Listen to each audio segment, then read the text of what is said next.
The Quran says you are busy piling up, calculating, developing your careers, your money, your occupation, your wealth, until you visit the graves. Think about it. When was the last time that you went to a funeral? Was it your mother? Was it your father? Was it your grandfather? Was it your uncle? Was it your cousin? Was it your friend? Was it your wife? Was it your husband? The last time that you visited the grave, when you went to a funeral and you saw that person whom you loved that was laughing, crying, live, boasting, wealthy, educated, denying, arrogant, whatever they were. What was the demeanor of the people when you walked in that funeral home? When that person was stretched out in their last suit? What was the demeanor?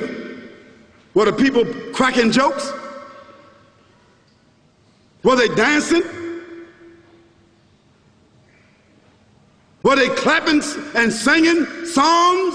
No. Silence. Melancholy.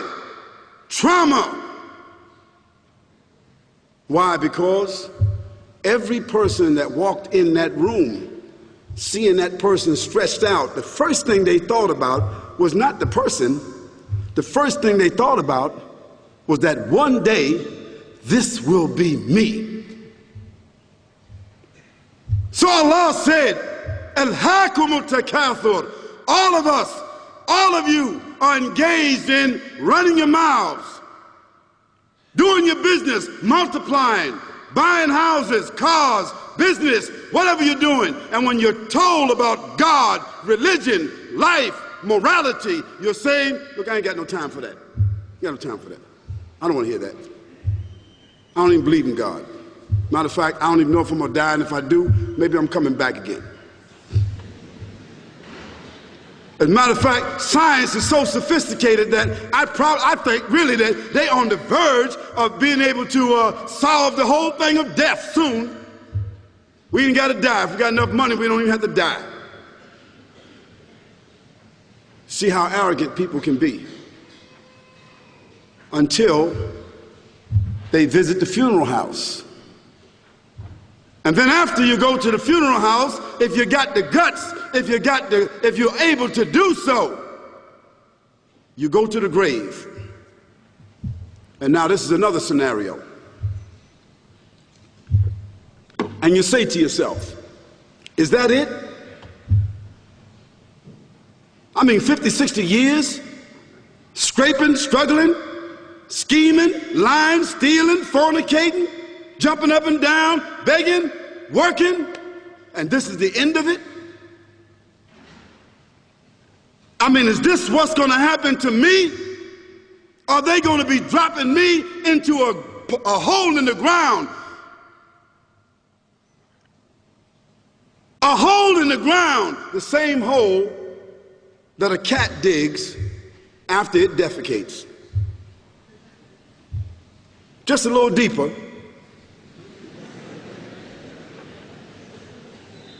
But for the same reason. The cat digs a hole because the cat has dignity. Something that human beings don't seem to have. Instinctively, the cat digs a little hole, covers it up. Humans have got to be taught to do that. But it's for the same reason.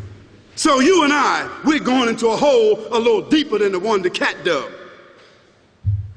And all the people that's crying, pulling out their hair, screaming, almost acting like they falling in the thing with you. They want to just jump in there with you. Not really though, you know, it's all an act.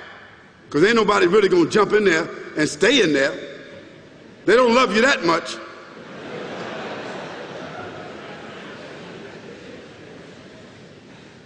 And then after all the shoveling get done, and they fill it up, and the box, you can't even see the box no more, the coffin that cost $5,000. I don't know what did they burn somebody in a $5,000 coffin for? I mean, if I was a funeral director, after they left, I would dig them back up and put them in another box and take that box back.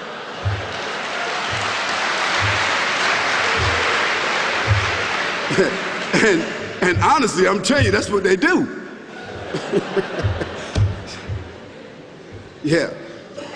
So after all the money and all the drama, and they dig that hole and put you in there and cover you up, and everybody goes back to the place, go back to mama's house or daddy's house or whoever's house, and we cook some chicken or whatever it is, and we do a little dancing and drink some scotch and forget all about that person, and then we want the lawyer to come down talking about, divvying up the spoils. So if that woman who died had a husband, somebody else is gonna marry him, you know that. And that man who died, that woman, in about 6 months or a year of grieving or whatever it is, she gonna come to understand that she needs somebody else to be with, so she gonna marry somebody. So that means if his suits are still in the closet and he can fit them, who gonna wear them? So it really means that after all this time, and the people walk away from that grave, it's over. What about that person in the grave? What's happening? Because you know and I know that death is almost like sleeping. Death is like sleeping. Your body is gone. Your body is dead. Your spirit is gone, but your consciousness is there. Yes, brothers and sisters, you and I are going to know when the people put us in that box and put us in the grave. We are going to know. Your spirit is gone. You can't shout. You can't call out. You can't say, "Don't leave me here." But you're going to be hearing and you're going to be seeing, because that's a different kind of consciousness. But you can't move. And in that grave, this is when the real trauma is going to begin. Because there's a reason for humans to go inside the grave. If the Creator wanted to, he could have caused us to live and then disappear into the atmosphere. But he didn't. He caused us to go into another womb called the tomb. You started out in the womb of your mother, and you wind up in the womb of the earth called the tomb. From the womb to the tomb. This is the whole trip. And this is what you have to think about. That grave is going to be a place of drama and trauma. A place where you're going to be questioned before you're resurrected. And brothers and sisters, do you think that human beings that have the ability to take a piece of earth, dig it up, irrigate it, put down seeds, plant corn, whatever the case might be. The corn comes up, they harvest the corn. Then after that, what happens? They cut it down, dig it up again, put new seeds in there, and what happens after that? Comes back up again. What happens in the winter? All the leaves fall off the trees and the earth goes dead. And what happens in the springtime? The water comes, generates the earth again, germinates all over again, new grass, new leaves, new flowers, new fruits.